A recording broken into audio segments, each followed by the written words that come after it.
Esiet sveicināti, cienījamie skatītāji. Novembris ikgadējs laiks, kad mēs kopā kā sabiedrība, nerunājot tikai Latvijas urologu asociāciju, atskatāmies, stāstam par to, kāpēc ir vērtīgi pārbaudīt veselību un liekam lielo fokusu uz vīriešu veselību.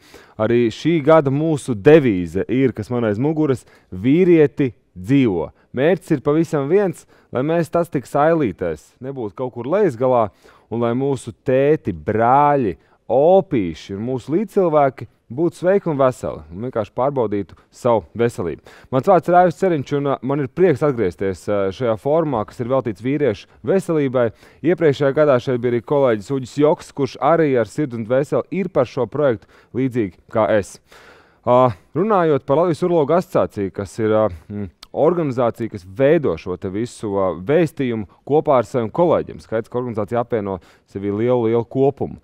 Mērķis ir, kā es minēju, pavisam vienkārši, lai mēs Latvijā arvien vairāk runātu, popularizētu domu, ka ir forši dzīvot veselīgi, ir lieliski pārbaudīt savu veselību un dzīvot kvalitatīvi, ilgi un kvalitatīvi. Šī gada mūsu lielais fokus ir atskatīties uz to, kas ir paveikts 10 gadu laikā. Tāpat runāsim un diskutēsim arī par priekšdziedzera vēža agrīno diagnostiku. Ja mēs to saucam arī par prostatas vēzi tautā, jā, medicīnas, varbūt tas nav cits nosaukums, pat priekšdziedzera vēzis. Tāpat lūkosimies jaunākajām tehnoloģijām, izmeklējumiem un visu pārējo. Būs gan profesionāļu urologu paustie viedokļi un diskusija. Tāpat arī ieklausīsimies pacientu stāstos. Jums būs iespēja sekot līdzi un līdzdarboties arī šeit tiešraidē, uzdodot anonīmi savus jautājumus. Proti, nosaukšu telefonu numuru, ik brīdim viņš būs redzams ar ekrānā. Proti, numurs ir 254 94 723. 254 94 723. Droši rakstiet šos jautājumus, telefons man atrodas šeit, anonīmi. Nav jāsaka savus vārdus uzvārds, nav vēlēšanās absolūti. Ja jums ir kāds sāpju jautājums, droši rakstiet. Mums var sekot līdz Latvijas urologu asociācijas Facebook lapā, TV4 un arī sportcentris.com. Man šeit blakus ir 3 svarīgi kungi, kas absolūti tur rūp par to, lai mēs šodien šeit būtu Rīgas Austrumu Kliniskās universitātes slimnīcā. Paldies par to, ka atļaut izmantot telpas un būt šeit. Tātad ar mums kopā šodien Latvijas urologu asociācijas prezidents, Pauls Talliņa Kliniskās universitātes slimnīcas urologs doktors Juris Plonis. Esiet sveicināts. Tāpat arī Rīgas Austrumu Kliniskās universitātes valdes priekšsēdētājs Normons Staņevičkungs, sveiki, un arī uroloģijas un onkoloģiskās uroloģijas klinikas vadītājs profesors Vilnis Lietuvietis. Vilni, esiet sveicināts, prieks atkal jūs redzēt, un labi, ka mēs turpinām darboties. Kungi, kā mēs pirms ētē runājām, ka mēs katrs veltam savu laiku, un laiks ir viens no vērtīgākajiem resursiem, kas mums dzīvē ir vispār. Kāpēc jūs, noliekam malā profesionālo lietu, veltat šim laiku, kāpēc jums tas ir svarīgi? Vīriešu veselība Latvijā. Profesor kungs, varbūt sākam ar jums. Jā, paldies par jautājumu, Aivi. Un tiešām mēs šim veltam laiku jau vairāk kā 10 gadus. Vairāk. Un 10 gadi varbūt ir tāds robežs šķirtni, kas tagad iezīmējās, taču padomājiet, tas ir vairāk. Un galvenā no mana viedokļa problēma ir tā, ka mēs redzam, ka puiši, ja mazi zēni, piedzimst vairāk, taču vecumā pēc 50 gadiem, kas ir būtībā vecuma grupa uroloģiskiem pacientiem, uroloģijas specialitātei, puiši ir krietni mazāk. Mēs visi zinām, ka Latvijā ir mazāk vīriešu, vairāk sieviešu, bet disproporcija pēc 50 ir izteikta. Un tad ir svarīgi arī, kāda ir dzīves kvalitāte pēc šiem 50 gadu vecuma uz priekšu, vidējais dzīves ilgums un tā tālāk un tā joprojām, jo medicīnas uzdevums ir veltīt pulsu ne tikai ārstēt, bet arī skaidrot cilvēkiem, ka medicīna šodien palīdz dzīvot gan ilgāk, gan arī labāk. Jā, paldies. Normand, jūs iekšējā sajūta, vienkārši Latvijas pilsonim patriotam. Es domāju, ka viens no tādiem ļoti svarīgiem elementiem, par ko ir jārunā, tā ir ilgtspēja. Un ilgtspēja sevi ietver tieši par vīriešu dzīves kvalitāti un ilgtspēju, tur vairāk elementi. Un lielākā daļa no viņiem patiesībā atkarīga no mūsu pašiem. Un es domāju, ka vairāk jautājumu, par kuriem ir jārunā, tā ir atbildība pret sevīm, atbildība, kas nozīmē pret sevīm, arī atbildība pret saviem tuvajiem, sabiedrību un valsti. Bet papildus bieži ir jārunā arī par to, kāda ir mūsu pienākums sabiedrībā un arī pienākums pret sevi nodrošināt drošu vidu un rādot to piemēru gan sev, gan mūsu varbūt bērniem un tuvajiem un citiem sabiedrības locekļiem.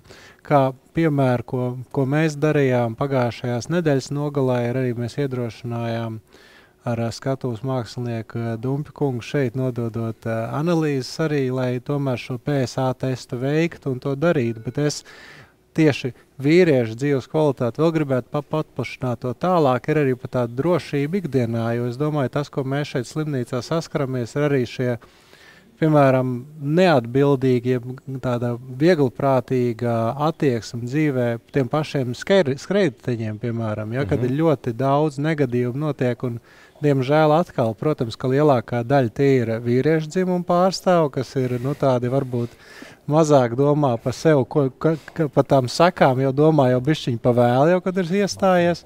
Un tāpēc es domāju, ka arī šis ir tas stāsts, kad ļoti bieži mums jārunā tomēr par mūsu atbildību, par mūsu pienākumiem, par to skatījoties, kas tieši ietekmē gan mūsu sabiedrības un tuvo dzīves kvalitāti un ilgtspēju.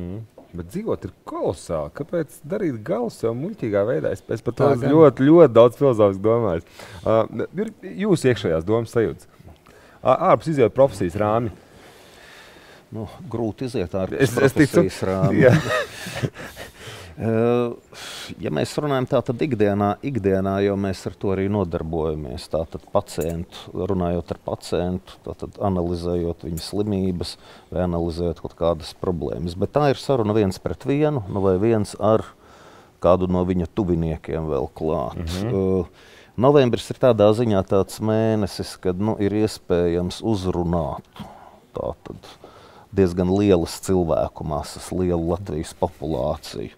Un tam tātad, tur piedalās gan urologi, gan citi, gan citu specialitāšu pārstāvi, gan arī veselības aprūpes organizētāji. Un tad tiek izmantota gan televīzija, gan internets, gan citi masu mēdīji. Un tas, tātad notiek visa šī mēneša garumā. Jā. Pasākumi tiešām ir daudz un dažādi. Vakar pie brīvības pieminiekta notika arī ūsu gājiens, kur arī dombiedri sanāca kopā. Es arī biju tur, izgājām tādu kopīgu apli. Tur bija arī urologi, tur bija arī pacienti, kas ir gājuši šim cauri veči. Tu vienkārši to aprunājies, jo izmētās tās sarunas, tu vienkārši šeit aprunājies par dzīvi, nonāc pie kaut kā. Kādi vēl ir bijuši dažādi pasākumi, lai nestu šo vēstu tālāk? Tas viss vispār sācies novembra, kustība ir sākusies vispār Austrālijā. Divi čaļi šo te jautājumu pacēl savā laikā sēdis ar apakai. Kas Latvijā šogad ir noticis?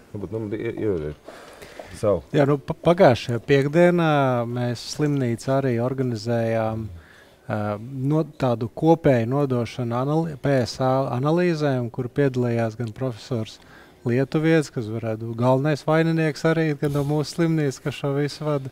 Mūs piedalījās un atbalsta arī mūsu veselības ministrs un tāpat arī Citkovska kungs.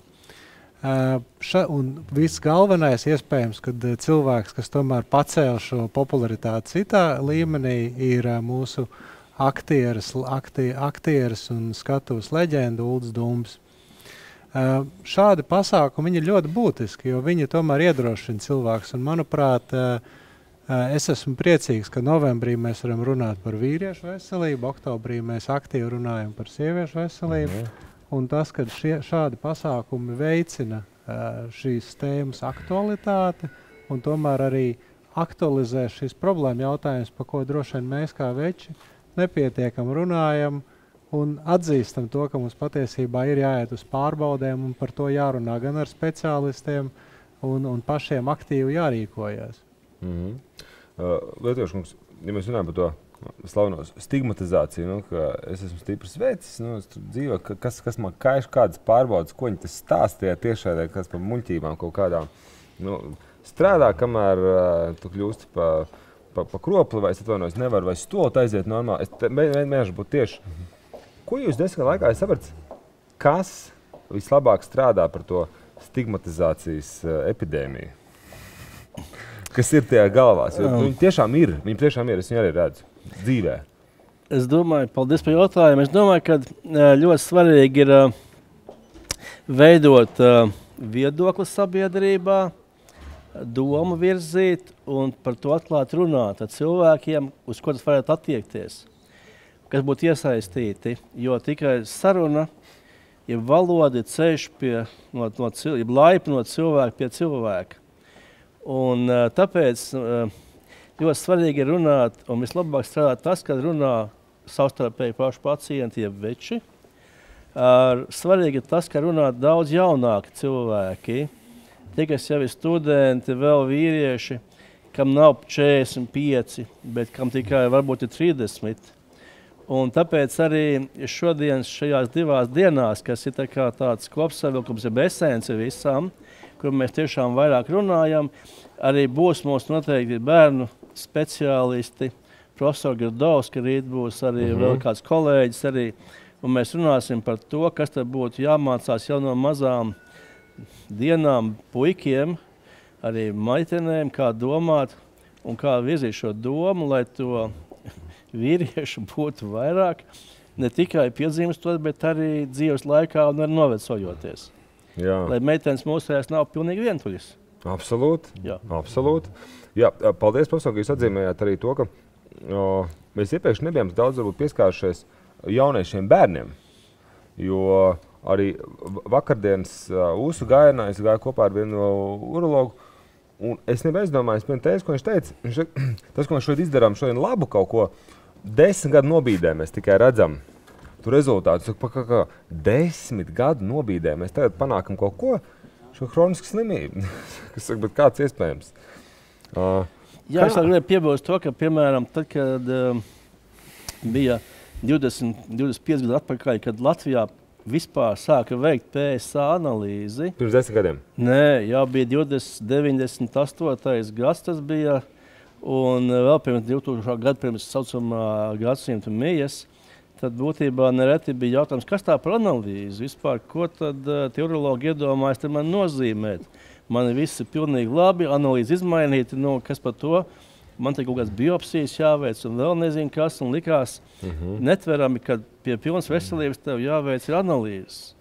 Šodien mēs šeit sēžam, runājam par PSA, un es domāju, ka ļoti liela daļa sabiedrības, sievietes, jauniešu, vīriešu zina, kas ir šī analīze PSA. Un tomēr uzskatu, ka liels tāds ceļš jau ir noiets ar šo te, lai popularizētu pašu ideju kā tādu. Jā. Viens termins zināms skaidrs, viss ir reāli. Viens teiks liels ceļš, otrs teiks kā mazs ceļš. Ja mēs raugamies par to ceļu, mazliet paturpinām. Juri, jūsu redzējums, kā praktizējušam urologam, kas kādiem saskās, kur mēs esam pagājuši 10 gadu nogriezienī? Varbūt pat ne 10 gadu. Ja mēs sākam runāt, kā Vilnis teica, tad no 2000. gadu sākuma atšķirības pacientu profilā, vecuma profilā tomēr ir, ja mēs runājam par vīriešiem. Ja, ja tas 2000. gadu sākumā bija, tomēr te bija īsti seniori, 60 plus, 70 plus. Tagad to pacientu vai tātad jauno vīriešu skaits un tātad 40, 50 tomēr pieaug, kas nozīmē tā tēze, ka ja mēs sākam kaut ko darīt šodien, tad pēc 10 gadiem redzēs rezultātu. Tas arī tas ir, ka 20 gadu laikā popularizējot rūpes un interesi par savu veselību, kaut ko ir iespējams panākt. Jo taisīt analīzes tad, kad tev ir slikti, tu esi slims un tur lielu gudrību nevajag. Ja? Jā. Galvenais cilvēkiem ir jāsaprot, ka jātais analīze tad, kad tev ir labi, lai konstatētu, vai tiešām viss ir labi. Jā. Jo subjektīvās sajūtas var atšķirties no realitātes. Ļoti precīzi. Bet tas uzdevums piespējas pozitīvā ziņā aiziet. Ja tev, kā sakēsim ar večiem, ja tev mašīna ripo, ja tev gultas negaudo, tu neies gultni mainīt. Tā ir izšķērdība, tā nav ilgtspēja. Runājot par metodēm, varbūt normāli savu redzējumu, kas jūsuprāt ir efektīvākais komunikācijas veids, lai iedēstītu to pozitīvo ziņu? Kad mēs varam aiziet miera laikos un paskatīties, kas notiek ar mani. Kas ir bijis līdz šim? Man liekas, ka Atkal, ja, večiem tomēr, kā mēs zinām, mēs varam darīt vienu lietu. 2 lietas vienlaicīgi darīt nav iespējams. Un novembrī mēs svinam mūsu valsts svētkus. Un patiesībā tas ir kaut kas tāds, ko mēs visi atceramies un par ko mēs visi priecājamies. Mēs priecājamies par mūsu valsts dibināšanu, mēs priecājamies par mūsu neatkarību un mēs vēlamies to, lai tas būtu ilgspējīgi.